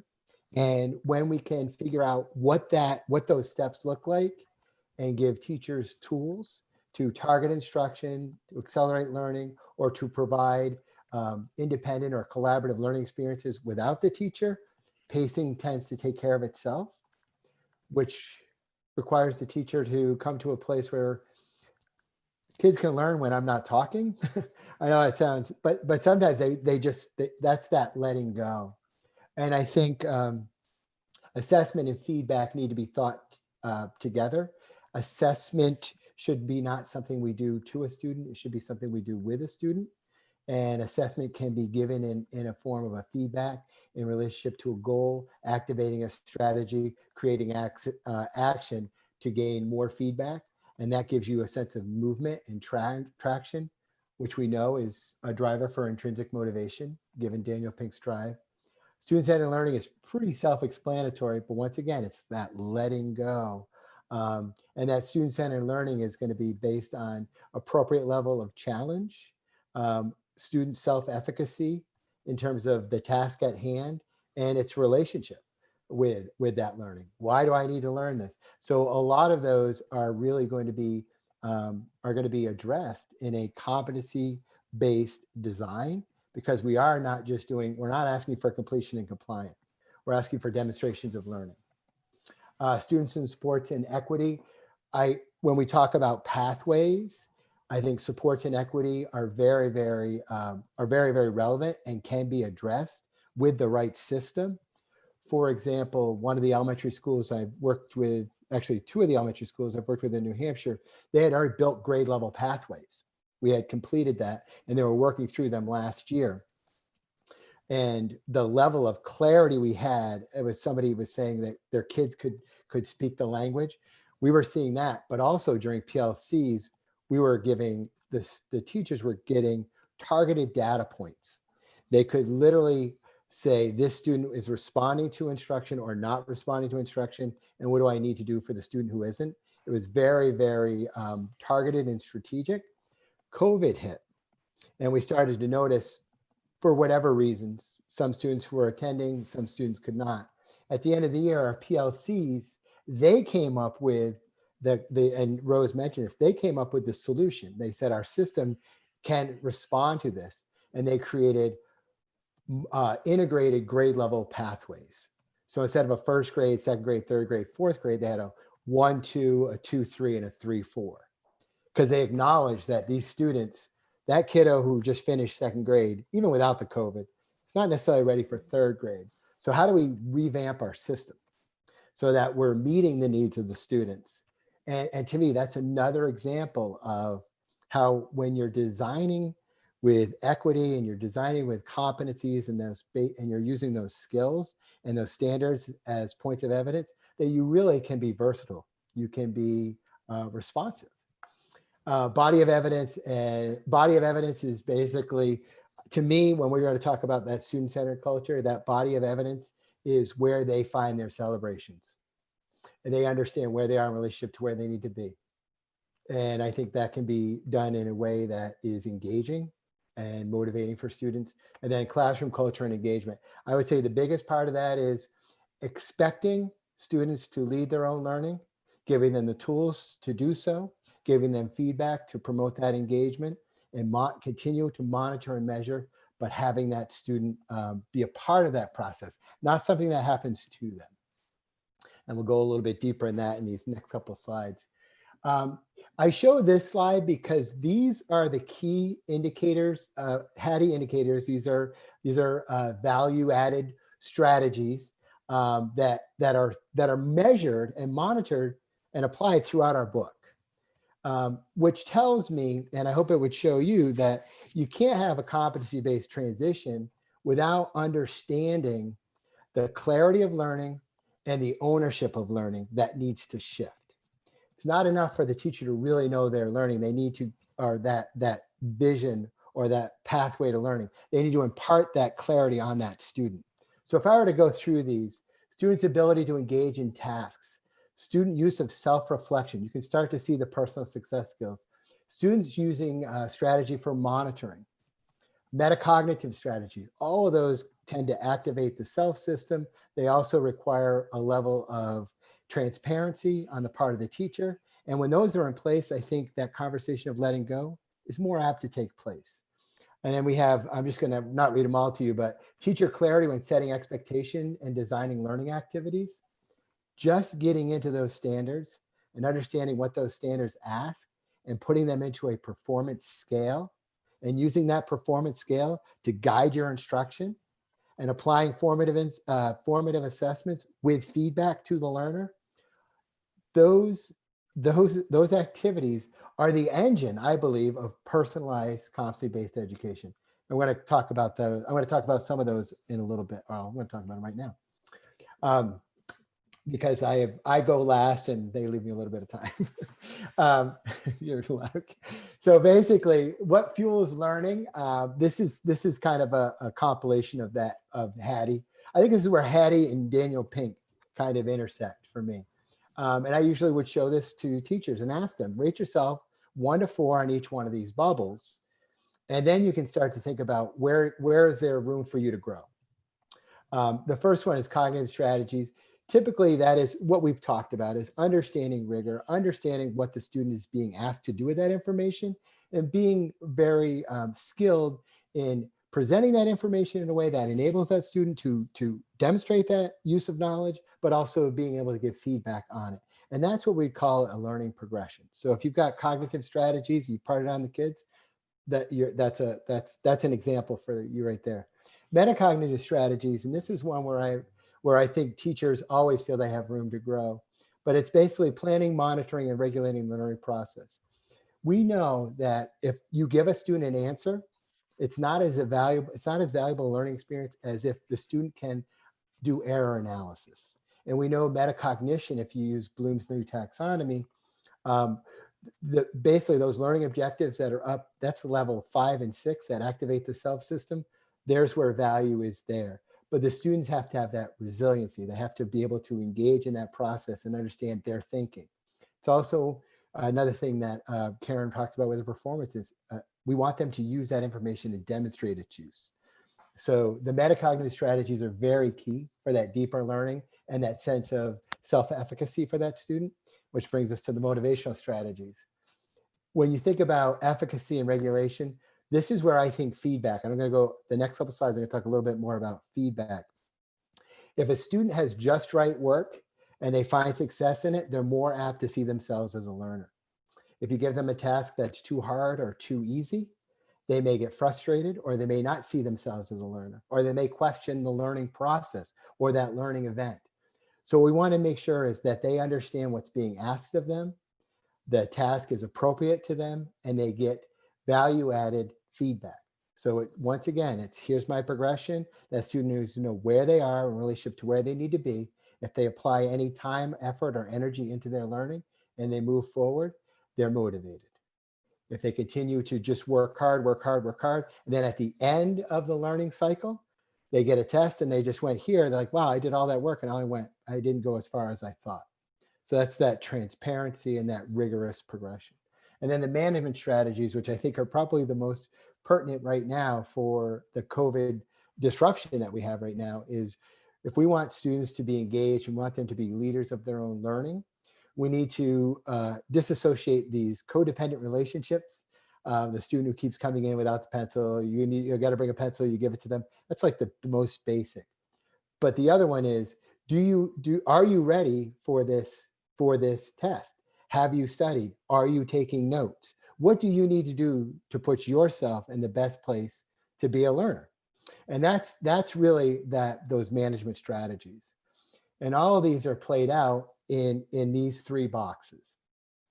We talked about those competencies. You have academic competencies, intrapersonal competencies, and interpersonal competencies. And I like to think of when we're designing, when I've got basically a UBD template or a UDL process, I want those teachers to just grab those standards of those competencies, but understand how they interrelate to create a complete learning experience. And the interpersonal ones would be goal setting, metacognition, self-reflection, and interpersonal would be collaboration, communication. And I have an example right here. One of the projects I had to work on was a school to work initiative from the Department of Labor. The US Department of Labor and US Department of Education got together, and they wanted to look at how CTEs can do a better job of preparing for workforce. I also am doing some work in Michigan with the Marshall Plan, which is a talent, they're looking at as a talent pipeline. And it's been my experience just going around the state of Maine and meeting with businesses and also listening to advisory groups, which is the community leaders as well as business people, and what their requirement is or what their ask is of students coming out of these programs. And there's no denying that they really want them. And this is the example I gave you, a National Association of Home Builders example. So this was a carpentry course. Professionalism is the basis. That's the personal effectiveness competencies. The academic competencies were critical and analytical thinking. There's some core math, some core computer, reading, writing skills that go in there. Then the workplace competencies could be teamwork, could be customer service, could be health and safety as well. So OSHA standards would fit in there. And then you're going up into the industry wide, which is basically fasteners, squaring a wall, building a wall, how does a wall meet a roof, blocking, all those things. And then that all culminates in that National Association of Home Builders. But I could easily take CTE off the top of this and put STEM in there, or put humanities in there, or put medical sciences. You're still going to see that in our design, we need to account for all these levels, because two things that we need to be thinking of is that student needs to own this learning process, because we're preparing them not for graduation. We're preparing them for their life, going beyond graduation. So we know that these interpersonal and intrapersonal skills are important, but we also know that in these experiences, there are core academics that can occur. So I go to an example I'm walking through with the superintendent and the leadership in a school in Michigan. It was a Ford quality lab. Student was bebopping along, doing their work, and I just engaged the student in a conversation, which I welcome you all to do. And I asked him what he was working on. And he said, I have to make a quality product. And I said, what makes it a quality product? He took out his skills and evidence list. This was a CBE district. And he mentioned a number of things, but he mentioned to me it has to have a right angle. And I said, well, how do you do math? Oh, I hate math. He literally said, I hate math. I'm not very good at it. And I said, well, how do you know this is a right angle? And he showed me the 3, 4, 5 method. To which I said, have you ever heard of the Pythagorean theorem? He goes, I think I heard one thing about it, but I don't know what it is. So that was an eye opener and I keep going back to, there are missed opportunities. Learning is happening everywhere. We just got to get better at finding it, measuring it, validly and reliably and reporting it. And that was an eye opener for this district who had been working with Rose and had been down this pathway, but you're always in that cycle of discovering opportunities for learning. And a lot of times it's in those student conversations and focus groups where you can start to realize the areas you can grow in, quite honestly. So I said I was going to go a little bit deeper into feedback. I'm going to do that really quick. One of the Hattie value-added strategies he calls an assessment capable visible learner has a 0.73. Anything 0.4 or greater he considers is worth a school's time or a teacher's time to invest in this strategy. And it basically says effective feedback is timely, specific, and includes actions students can take to further their learning. So if you look at this pencil, there are 4 different areas that we can give a student feedback on. And the first one up there is task. And that task level is typically it's corrective feedback. And that corrective feedback needs to be aligned to the success criteria. It can't be, what were you thinking when? And it really is, the feedback is, okay, if this was the target, explain explain your reasoning for here. So that is throughout the process of learning, and it's usually growth mindset. A lot of teachers can respond to that. The process level, actually, I just gave you a process level example. The process level is having them understand that the process is needed to attend to that task. And I think a lot of teachers right now that I'm working with are talking about, I have to give a lot more process level feedback in an asynchronous learning environment. Because they're trying to figure out how to process the information without the teacher right there. So we need to make sure that they're processing that information without us right next to them. And that's a perfect example as a self-learning opportunity or a learn from your mistakes type opportunity. They need to be able to self-assess themselves. Self-regulation is basically understanding where they are in relationship to where they need to be. And that could be in terms of being ready for a learning mode or being able to meet the demand of a task. They need to understand where they are, self-regulation. And the last one is the self level, which is where we try to get, you don't want to do praise, but you definitely want to have celebrations so that students understand and see themselves as a positive. Wow, you worked really hard. Look at the gains you made. What's your plan for the next 2 steps? Because once again, it goes back to that proficiency scale or performance scale is really, that performance scale is a way for that student to identify where they are in relationship to where they need to be. That's where that feedback needs to be driven. Then I took those 5 questions, and all 5 of those questions actually dig deeper into more visible learning influences on student achievement. If you look, elaboration, organization, evaluation, reflection, metacognitive strategies, help seeking, self-regulation strategies, all of those are really, they need to be taught with intent. They need to be intentionally imparted on our students. And when they're imparted on the students and the students are accessing that, they need to get feedback on how they're using those. And that would be that process level feedback we talked about. And we also, in the book, we talk about this whole idea of promoting intrinsic motivation. And if you'll notice, assessment and feedback is where this lives. So if we were to get our teachers to understand assessment is actually a valuable tool, and it's a lever that can, when used correctly, can engage students and promote their intrinsic motivation. But it also has a flip side to it. If assessment not used correctly or feedback not used intentionally, specific, and timely, it has the exact opposite effect. So we want to make sure that we're mindful of that. But it's also part of the design.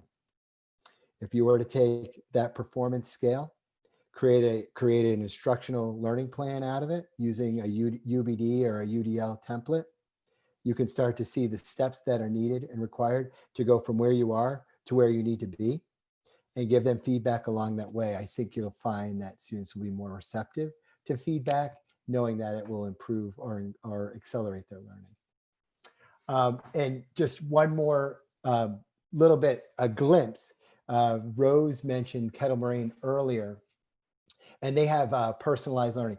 Because I believe that in order for teachers to acknowledge the fact that personalized learning can work, or is a potential solution is they have to see how it works. They have to understand how letting go is going to allow for instruction to be targeted, differentiated, how pacing can be student driven, how time is a variable, but it's not the keeper. Because sometimes people think that when you say time is variable, they don't see time. Well, no, we still need to have endpoints. We still need to have due dates. And I think the value of this shot is it also shows Hattie, once again, they're understanding that learner-centered culture is really building these strategies in all of our students. And it takes time. And my hope is that as we start to go down this CBE pathway and away from the standardized pathway, we start to understand learner dispositions. We start to understand changing the role of the learner and constructing learning that's more authentic and relevant. And this slide just reminds us of mastery, feedback, self-monitoring, and those relationships are all high leverage activities, and they need to be part of our practice. So what I would do is one of the first things you talk about leadership, and I do this with the districts, is pull out your teacher observation model, highlight those areas. Make sure your PD model is also addressing these, because if you can build the most beautiful system, most beautiful competencies, but if you are not giving students and teachers a chance to make that shift to this student-centered culture, I think you're going to be leaving a lot on the table in this transition. And here's just an example of a visual pathway. I'm going to go really quick. Basically, this is where a student is at the beginning of second grade, where they need to be at the end of second grade. These are all their essential standards. This is their pathway. And behind each one of these stops along the pathway, there's also leveled learning goals. And the students, these are both for the student. The student has these. And when if you were to go into this classroom, ask a student what they're working on, they would tell you what level are you at. They could tell you, then they would know the just right work associated with that level. They'd also know that when they come to talk to the teacher to show evidence of their learning, to level up, what that means and what it looks like. So that is, this is something I've done in a couple of districts, and teachers know it's hard work at the very beginning, but as they're doing it, they said, now I get back to teaching, and they feel the students are accelerating in their learning. In fact, you have kiddos in first grade wanting access to a second grade map. And this is the same idea, but in a high school type of model. This is something that is given to every student the first day of that unit. And these are unpacked as individual lesson plan targets for each class, as well as work study habits on the side. So there you go. It's under the gun there. So, so I guess I'm going to just, what are your challenges, opportunities for your school to address these systemic shifts and creating personalized pathways for learning. You're looking at the structure of the competencies, the standards, and understanding the personal success skills being important for students to lead or engage in their learning process.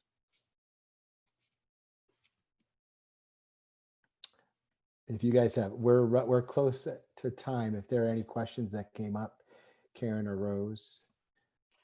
No, but why don't you just speak to that last slide while we're waiting for a few questions? I kind of just did. Basically, what this is showing that, and I would just say, if one of these gears is not moving, the other gears are going to grind. And you really need to be thinking about, if anything, and the reason we end with this slide is because it really shows you when we talk about deep learning and personalized competency-based education, this is what we're talking about. The shift in mindset of the teacher and the learner, and what is learning. There's teaching, but what is learning and deep learning? And these traditional classrooms, their core instruction is going to look different. And if your core instruction is more personalized, your student supports could be more targeted as well. If your core instruction is scaffolded out, you're going to be able to offer targeted instruction to accelerate learning. And that also sets a pace of learning.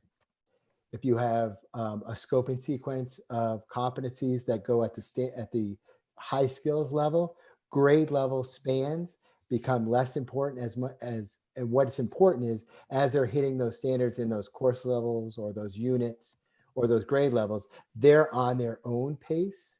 But those who are off pace, we have targeted instruction. And that's where your student support can start to come in, accelerating learning, not just putting people into a box, a separate box. A And lot of Dan, times schedules determine who gets what. And that goes all the way back to what Rose was talking about, the equity and the levers and the shifts needed for equity. Go ahead, Yeah, Rose. Dan, I think one of the things that I'm oftentimes, that which is most difficult for teachers to think through is, I have to change the pace. Students have to work at their own pace. And we know that you don't, just like you don't start with grading, you don't start with pace, because take a look at all the other pieces that gear is attached to. You know, how are your teaching methodologies changing? How are the students engaging with their work and becoming, you know, more independent learners at the level that they're at? And so I always ask folks to sit back and say, if you're thinking of attacking this through pace first, you're not ready to do this work. Hold back on that. Pace is going to be what you can introduce, and just in terms of you know, how would you work with changing up the pace of learning within a classroom of 1 student? All right, how would you then ask another teacher to help you in addressing pacing with the instruction that you're providing? Now you're using your talent differently, right? So you need different supports to really change up the pacing, but you have to have those foundational pieces. And that's why the Hattie work is so important. We have to really be self-reflective about the practices that we use day to day, because they may not be the high leverage practices that will get you to the quality of learning that you really need to have. So teachers end up dropping some of the things that they do in favor of more high leveraged instructional practices. And then pacing becomes a more natural support for kids. But it is a tough one. And they look at whole group, direct instruction, Yep. targeted instruction. They tend to look at it differently because they're given feedback that's more immediate as to how students are responding to their instructional choice. Right.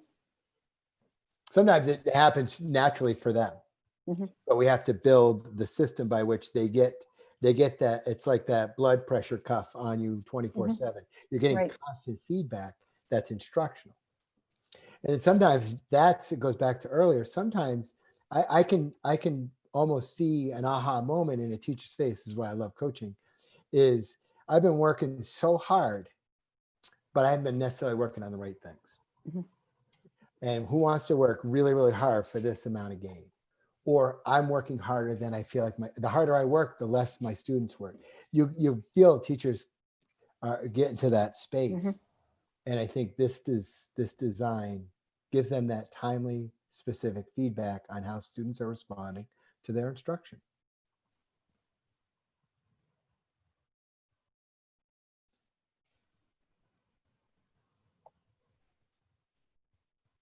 All right, so I'm going to go. I think we have some housekeeping to do here. Yeah, I think we're at the end here. There we go. Great. Well, thank you so much. Please join me in giving a warm thank you to Dan, Rose, and Karen in the chat box. That was a terrific presentation. Tons of really great information. We're grateful to you for sharing. And thank you all for joining us today. We're so grateful you chose to be with us. If you wouldn't mind, we greatly value your feedback. I'm dropping the survey link into the chat box right now. If you don't mind just taking 1 minute to complete that, we really appreciate it. As I mentioned at the outset, today's webinar is being recorded, and we'll be sending you all an email with a link to that recording. And Karen dropped in the slides not too long ago in the chat box, but we'll be sending those back out as well. So you'll be able to refer back to these resources as you need to. And with that, Dan, if you don't mind switching to the next slide, please. And she We said, hope you- please, yes. We hope you join us for upcoming webinars that we have later this week and next week. We hope to see you back again soon. And with that, we will close out today's presentation. So thank you all again for your time. We greatly appreciate it, and we hope you all stay well.